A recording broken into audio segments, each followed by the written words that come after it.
Hi, I'm Connie Davis with Maiden Explorations. I'm going to talk to you today about the storm within. The storm within is a metaphor that I use as I talk about the macro trends that are happening in the communities, the world, our homes, and within ourselves. You see, I'm here at a Radiance Wellness Women's Weekend. Those words are powerful. Those words, the word radiance, I had to think about what that word actually means. The root of the word is to emit rays, to shine. But we're living in an emotional, a mental, and a financial gauntlet without a map, with systems that don't see us, that don't understand us. You see, my maiden voyage as the founder of Maiden Explorations is all about exploring the world. Isn't that what we're here to do as human beings? Isn't that what God asks us to do?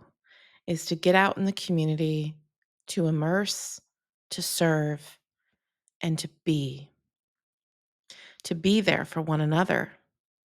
And I have spent more than 30 years navigating financial centralization. You see, I'm a financial technologist. I have spent decades building the very systems that move money, the products that you have in your pocket, in your purse, that you use on your phone to give instructions to move dollars and pennies from one place to another. About 10 years ago, I started feeling a current, a tide shift. It was inside of me and it was inside of everybody else too. We were all feeling it, but we couldn't articulate it. We couldn't we couldn't put into words what we were feeling on the inside of our bodies. We're all seeking purpose. We're all seeking alignment. We're all wanting to just be okay on the inside of us. But we're not okay. In fact, humans are drowning right in plain sight. We're not seeing it, we're feeling it. As the human collective, humans feel before we speak.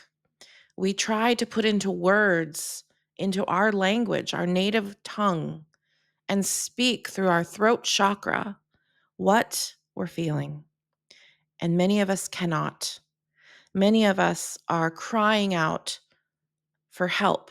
We're drowning on the inside of our inner world, covered up in all kinds of clutter. Clutter, like you put in a closet at home, in a junk drawer at home, in your shoe closet when you have all of these clothes and shoes that you just can't bring yourself to get rid of. You might wear them someday. You might need those shoes and costumes and makeup to step out into the world and play those characters that you're asked to be. But we are emotionally drowning on the inside. Now, the personal wellness market, the reason that I'm here in the Radiant Women's Wellness Weekend today in Cocoa Beach, Florida, is to celebrate the work. And I look at it as I am celebrating each of you sitting in this room and serving, giving of yourself, your gifts, your spiritual gifts, your physical healing gifts, your connection with others, your ability to feel, your empathetic gifts and spiritual um, talents and abilities. I am here to celebrate you because the personal wellness market has swelled to a $480 billion to $1.8 trillion opportunity. It's a massive market. It's a massive need. It's a massive saturation of practitioners and therapists and wellness providers that are trying to show people how to heal themselves as if they're broken. But why do we believe that we are broken? Why do we believe that we are sick? Why do we believe that we aren't whole? I see you for the work that you're doing.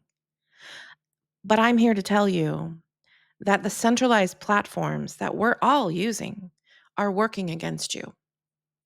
You are all in a harbor working to create safety and trust and healing for people who believe that they are broken. You see, 82% of consumers consider health and wellness a top priority. 30% can't even keep a account open and stable long enough to afford it. That's the world I'm stepping into, today's world, with you from. That's the lens I'm going to bring you today, a lens of centralization, a lens of a current, tides that are changing, where alternative, holistic, and functional medicine and practitioners like you are doing amazing things to help humans in their 4 areas of life. You're doing peer to peer healing. I've been doing peer to peer money movement. We are in the same space. I see you. I see you trying to help individuals remember that they are loved. Remember that their relationships can be harmonious with themselves and with others. Remember to help them learn how to feel better on the inside from their body that's hurting as it's in their physical environments. Remember that they're capable when it comes to career and earning a living that's in balance with their life and their family and their loved ones. And remember that they can and should have time and money freedom so that they can escape the prison that they're often in. But see, in the middle of all of this is money. In the middle of all of this, money makes the world goes round, right? It makes our world go round. And in Romans 12, we talk about do not conform to the patterns of this world, but be transformed by the renewing of the mind. Now, that quote has stuck with me, and God has whispered to my spirit to do something about the patterns in this world, the systemic patterns. And I'm going to talk to you about what that looks like today. Now, you see, there is a financial trauma crisis. Same storm, different boats we're in, all sinking. 21% of adults experienced mental illness in the past year. 42% of Americans are clinically obese, linked to financial stress, and I have my own story with that. 60% of domestic violence victims can't leave because they have no safety funds. 70% of trafficking survivors cannot access safety. And 50% of our foster youth are homeless within 18 months of aging out of the system. That is system failure. Community profits and nonprofits cannot keep up with the need in the community. The thought leaders, the city planners, the mayors, the officials, the government are overwhelmed with systemic problems that they cannot solve by themselves. Financial literacy by banks and credit unions that I've spent 23 years watching deliver financial education, budgeting classes, and how to save and borrow is not enough. It's not even scratching the surface. And we are dealing with a revolving door. Traditional medicine, you see, is a centralized system. You are all wellness practitioners in a decentralized, often excluded place. I'm right there with you. Anytime we swim upstream against the networks, the license monopolies, the institutionalized gatekeeping, and the people that create barriers to getting credentials and make it hard for you to do the work that you are trying to do with top down control instead of bottoms up demand. The bottoms up demand is already there, the market is swelling. However, you are all independent operators doing peer to peer healing, building community based trust, more powerful than any system can ever create. And you have direct client relationships. You also have fewer institutional intermediaries than I do. You are able to move through the community because the community knows that they need you, that their bodies need you, that their emotions need you, that their spirits need you. So I see you. Your decentralized wellness business, though, is still using centralized commerce systems. You have payment processes. We have business models that we have to fall in line with, conform to. We have centralized Web2 media that makes it hard for you to reach the clients that need you most because the ads are not programmed for you. We are all working in extractive marketplaces, and I'm going to talk to you about that. The systems and the algorithms that perpetuate negativity, stress, and fear are what is causing that revolving door. So let's take a closer look at the rising tides. There is invisible extraction going on. We are in a mental health crisis. I see that in the communities where I go. We have financial anxiety. It has become an epidemic. We have systemic economic inclusion, a division of classes, the rich and the poor. There is a smaller and smaller shrinking middle class. 50% of your clients are healing emotionally, physically, but they're drowning economically, trying to sustain the treatments that you're offering them. You're trying to survive and pay your bills and eat and feed your families. And emotional healing, physical healing, and spiritual healing is wonderful. But without economic stability, we have that revolving door. That's why I'm here to talk to you about this. You cannot regulate a nervous system in constant financial threat.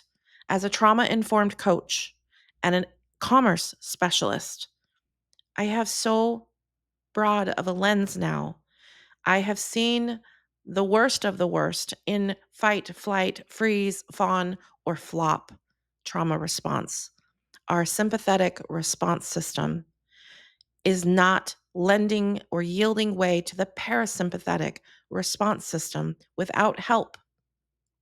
And we can't get into that parasympathetic response because our nervous system is completely dysregulated. This is why financial literacy is not enough without holistic financial care, and we are not delivering that in communities. Our communities are exhausted, actually. There are system fees just to serve the clients that you're trying to serve. It is literally death by a thousand cuts. Whether you're paying Stripe and Square to move money around, or you're giving up a tremendous amount per each session to receive payment for your services, peer to peer, someone is in the middle extracting money from you for giving gifts of your human body to one another. There is always someone in the middle trying to get their nickels and dimes and pennies from each of us. Whether you're doing 20 clients a week and making, you know, fees and you're giving up fees, that could be as much as $100 a week. That's almost $6,000 a year gone to payment processors who have created technology. And I'm part of that. And I am sorry for the invisible money movement systems that we have found ourselves using. 20 years ago, I started taking orders from CEOs and executives that wanted to build a thing. I graciously followed. It was my compensation. It was the way that I served my family. I fed my family. I raised my children. And I did that pretty well. However, looking back, there was an opportunity to stop the bus, and we missed the call. Technology is continuing to advance. We have AI, we have Web3, we have blockchain and digital assets now. In COVID alone, the technology system and ecosystem aged 10 years of progress in two.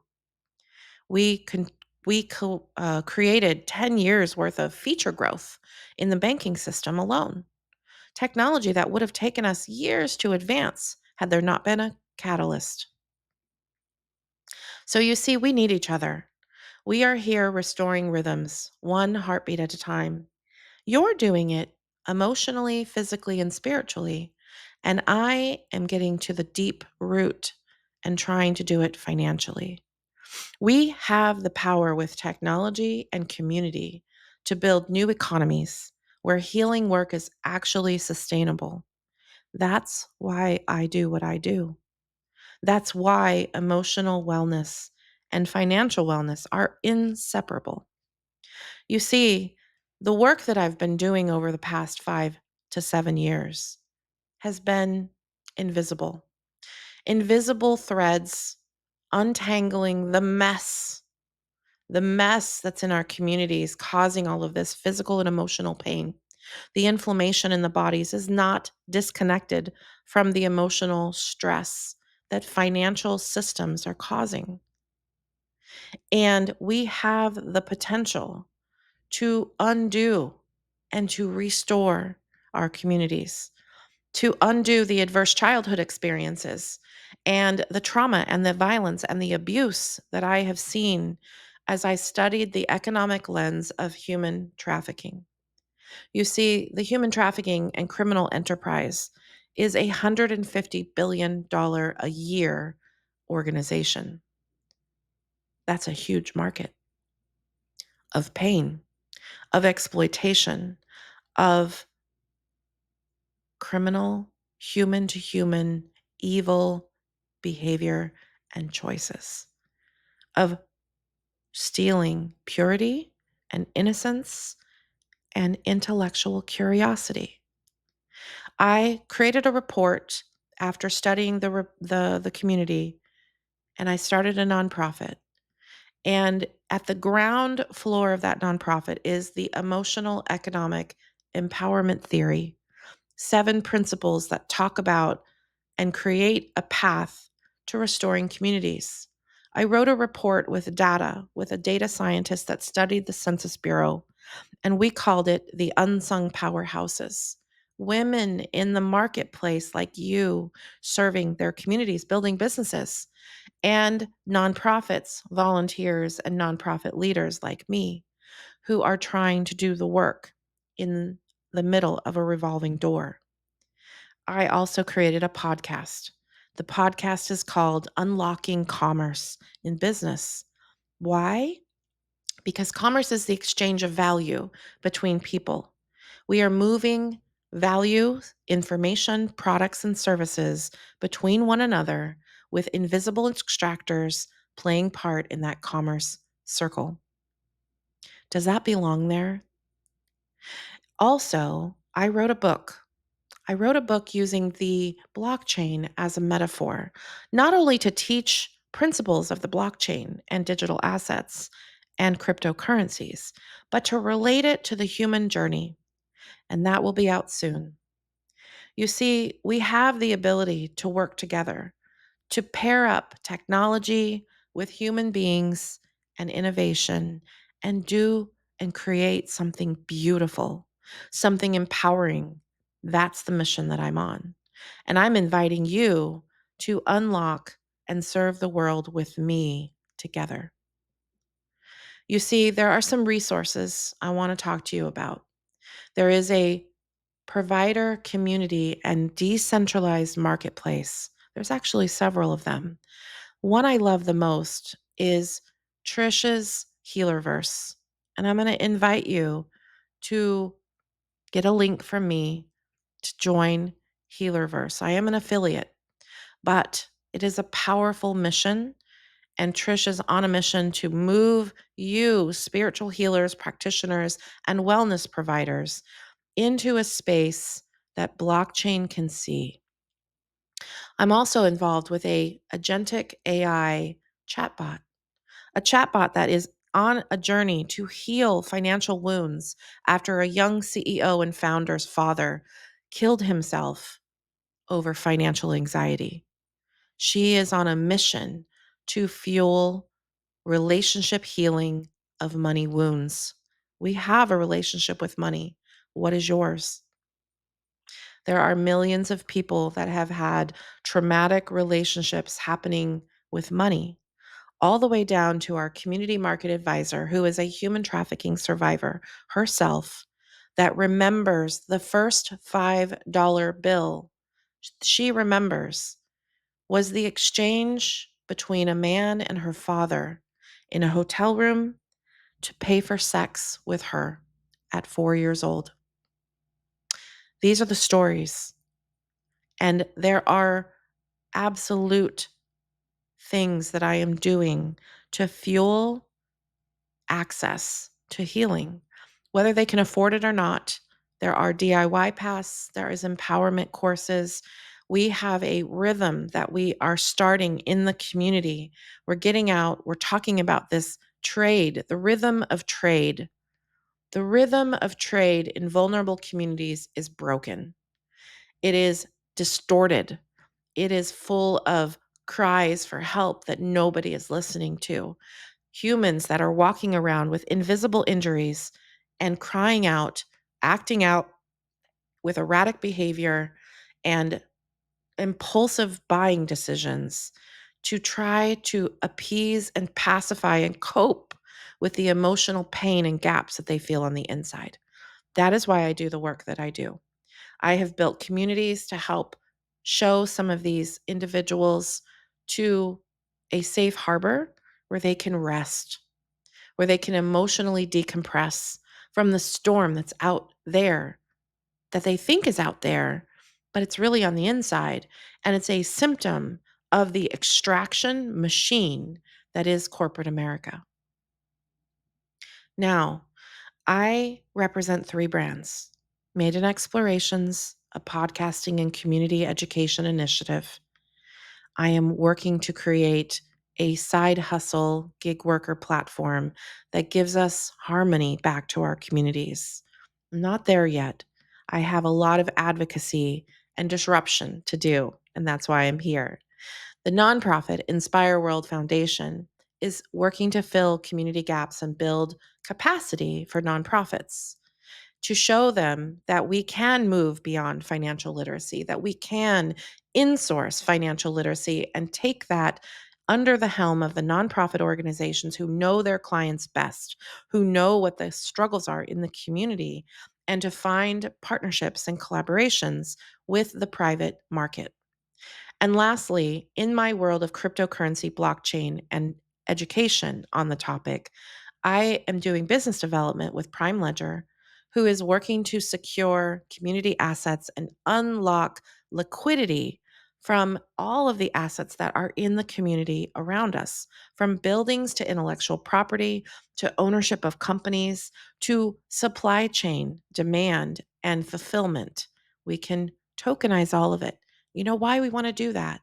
Because when we decentralize enough to break out of the systemic control and get to transparency and immutability of systems and products that are moving, we're going to see where the problems are.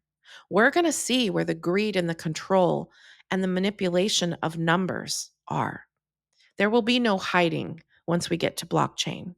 And many people think that blockchain and cryptocurrency is full of scams. It is, but so is the regular monetary system that has been extracting from us for generations. This blockchain world gives us the choice to come together and heal, to build systems that are trauma informed, that are decentralized and equitable for all of us. Thank you for listening. Thank you for being here with me. And thank you most of all for the work that each of you do, for the work that you do, the love that you spill into the world to fill cups that are empty. Just be sure to fill your own cup as well. And we're all pulling from the same universal source of life force. Thank you for having me today.